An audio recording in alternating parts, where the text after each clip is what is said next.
Right मित्रांनो, Nord C5 आलेला आहे आमच्याकडे. म्हणजे नॉर्ड 5 आणि नॉर्ड C5 दोन्ही आले. नॉर्ड 5 चा व्हिडिओ आम्ही हिंदीवरती केला, तर आमच्या मराठी ऑडियन्स साठी म्हटलं नॉर्ड C5 देणार. तिथं नाही करत आहे, तुमच्यासाठी करतो. आणि का सांगू का, कारण की माझ्या हिशोबाने नॉर्ड C5 जो आहे ना, तो जास्त व्हॅल्यू फॉर मनी आहे जर का तुम्ही नॉर्ड 5 च्या बरोबर कम्पेअर केलं. दुसरी एक गोष्ट महत्त्वाची सांगतो की नॉर्ड C4 च्या बरोबर कम्पेअर केलं ह्याला नॉर्ड C5 ला, तर जबरदस्त अपग्रेड आहे. एस्पेशली जर का परफॉर्मन्स बद्दल बोलायचं झालं तर हे बघा, याची प्राइस आता मी जेव्हा अनबॉक्सिंग करतोय तेव्हा प्राइस नाही माहिती, पण 22-23 हजारच्या दरम्यान हा फोन येणार आहे. त्याप्रमाणे मी या फोनकडे बघणार आहे. आणि विचार करा ना, मोनो स्पीकर दिलेला आहे.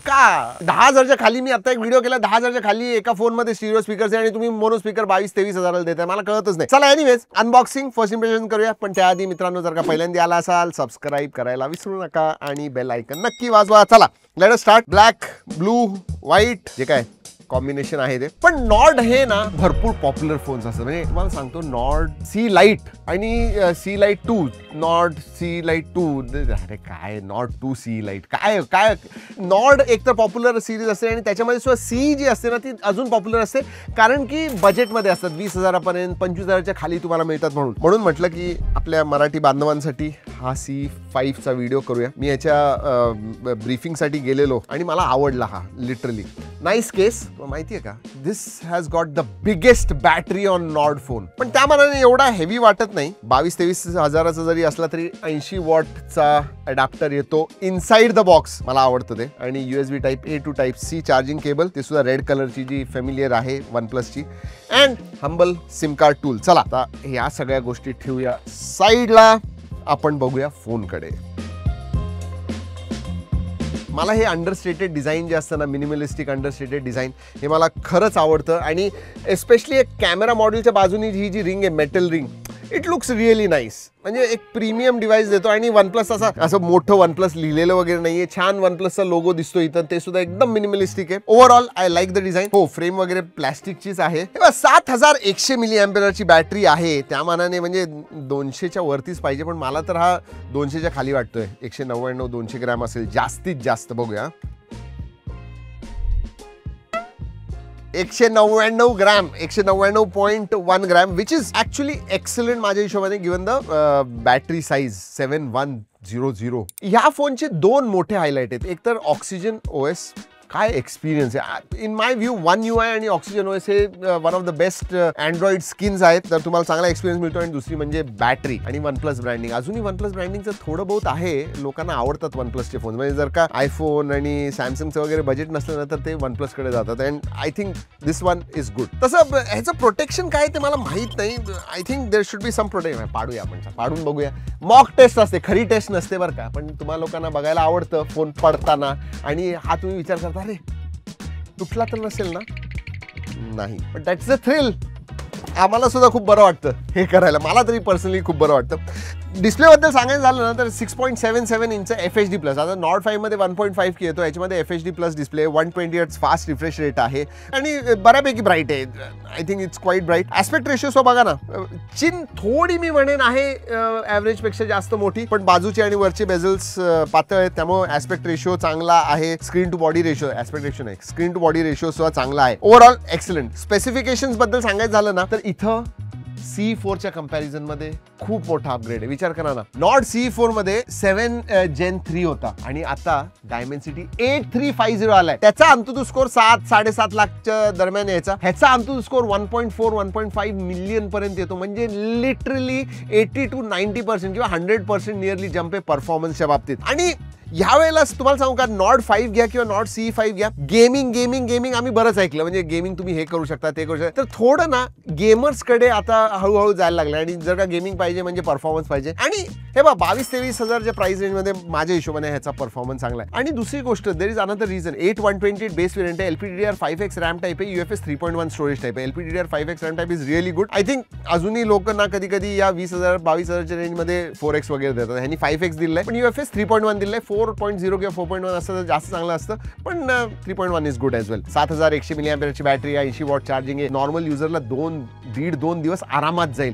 आणि जरी तुम्ही बॅटरी गेली तरी चार्जला ठेवा 80 वॉटने, एका तासामध्ये तुमचा फुल चार्ज होऊन जाईल. So that definitely is great. दुसरी ग्रेट गोष्ट जी आहे या फोनची ती म्हणजे OS. ऑक्सिजन OS 15 येतं आहे. त्याच्यामध्ये अजूनही बबल ब्लास्ट आणि लिंक्डइन आणि असे ऍप्स, थर्ड पार्टी ऍप्स वगैरे दिलेले ते तुम्ही अनइन्स्टॉल करू शकता. पण अजूनही थोडे बहुत डार्क पॅटर्न्स नोटिफिकेशन येत असतात. I don't know why. OnePlusच्या फोनमध्ये ते नसायला पाहिजे, पण ठीक आहे. त्याच्यामुळे त्यांना कॉस्ट थोडी 500-1000 रुपयाने कमी होते, तुमची कॉस्ट कमी होते. पण हो, ब्लोटवेअर्स वगैरे आहेत, बट एक्सपिरियन्स इज एक्सलंट. एक तर डायलर जो आहे ह्याचा तो गुगलचा नाहीये, स्वतःचा OnePlusचा डायलर आहे. तुम्ही कॉल रेकॉर्डिंग वगैरे व्यवस्थित करू शकता, ऑटोमॅटिकली करू शकता. AI चे भरपूर फीचर्स येतात. AI call assistant, translator, transcribe वगैरे तुम्हाला करायचं असेल ते सगळं करू शकता. पण एक गोष्ट आहे, जे नॉट 5 मध्ये तुम्हाला ती AI ची की मिळते, प्लस की, ती ह्याच्यामध्ये मिळत नाही. ते या सगळ्या गोष्टी नाही आहेत, प्लेनच आहे. USB सुद्धा तुमचा 2.0 आहे. हे बघा, मल्टीमीडियामध्ये व्हिडिओ व्ह्यूइंग एक्सपिरियन्स सुद्धा चांगला असेल, पण मोनो स्पीकर्स दिलेले आहेत. याच्यामध्ये स्टिरिओ स्पीकर्स, माझ्या हिशोबाने जर का माणूस 22-23 हजार खर्च करतोय, स्टिरिओ स्पीकर्स पाहिजे त्याच्यामध्ये. गेमिंगसाठी